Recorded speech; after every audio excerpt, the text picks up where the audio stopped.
Assalamualaikum warahmatullahi wabarakatuh.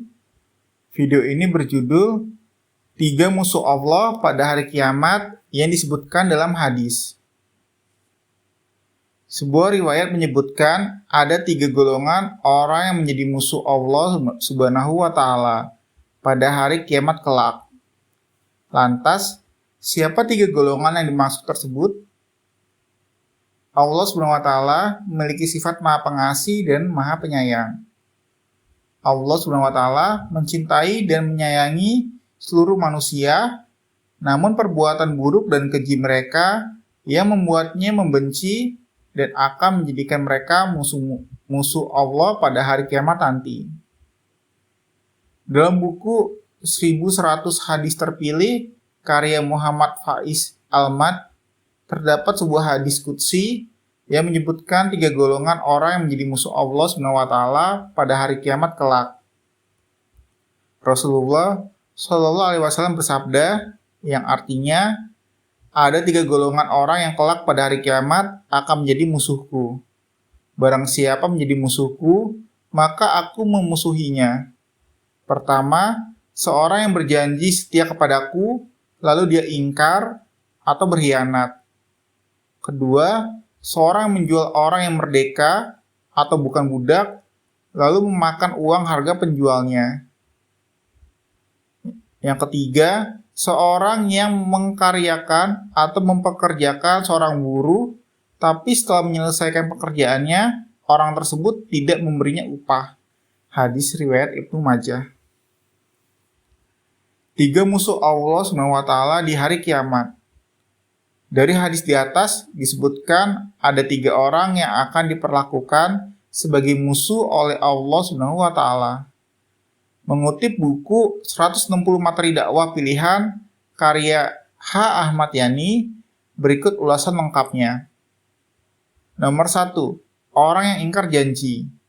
Awalnya, setiap manusia telah berjanji untuk mengakui Allah SWT sebagai Tuhannya saat masih berada di rahim.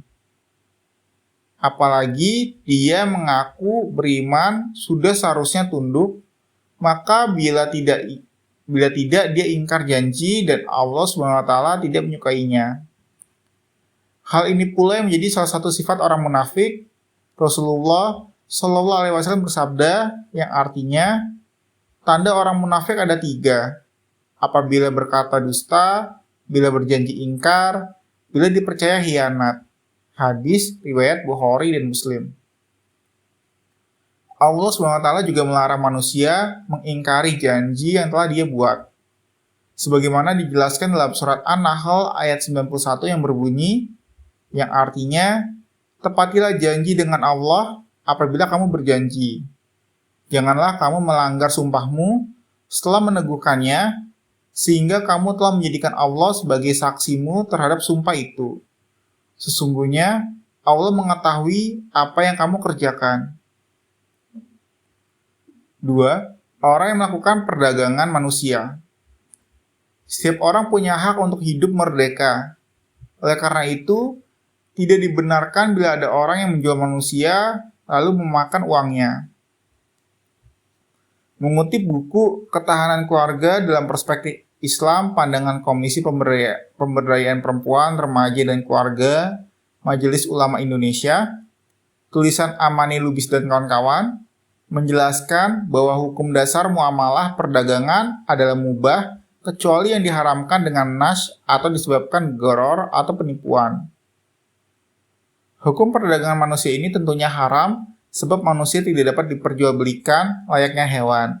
Sebab sejatinya Allah SWT telah memberikan manusia kehormatan yang membedakannya dengan makhluk lainnya. Allah SWT berfirman dalam surat Al-Isra ayat 70 yang artinya, sungguh kami telah memuliakan anak cucu Adam dan kami angkut mereka di darat dan di laut.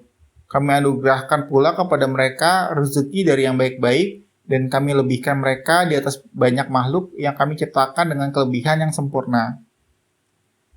Nomor 3. Orang yang tidak memberi upah pekerja. Ketika mempekerjakan seseorang, maka sudah menjadi kewajiban sebagai untuk membayarkan upah yang telah dijanjikan. Allah SWT membenci orang yang tidak membayar upah pekerja secara layak karena semestinya upah itu harus segera diberikan.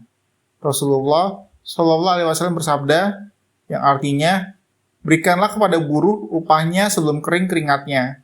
Hadis riwayat Abu Ya'la. Bahkan bila memberi upah tidak sesuai yang telah dijanjikan, maka hal ini termasuk kezaliman dan dosanya besar. Rasulullah SAW bersabda yang artinya menzolimi upah terhadap buruh termasuk dosa besar. Hadis riwayat Ahmad. Wallahu a'lam bishawab.